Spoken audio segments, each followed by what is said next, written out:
யாரோடும் பேசாம ஒரு தீவை போல நாளெல்லாம் வாழ்ந்தேனே.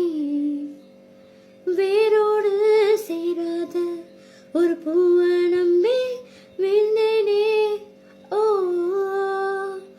அடி தன்னோட இரவெல்லாம் கண் முன்னே விழுந்தாலும் பறவைகள் தேடாதே. அடியானாலும் இறகுக்க பறவையின் ஞாபகம் எப்போதும் போகாது. ஏனோ வலைகளும் மறையல, ஏனோ அழுதிட தோணல, நானோ சிதறைய கண்ணாடி. போ போ தனிமரம் நான் அடி, போ போ எனக்கென யாரடி, போ போ எவளும் வேணாண்டி. உசுர விட்டு போயிட்ட, மனச விட்டு வீசிட்ட. நீ தந்த காயமும் நீ தந்த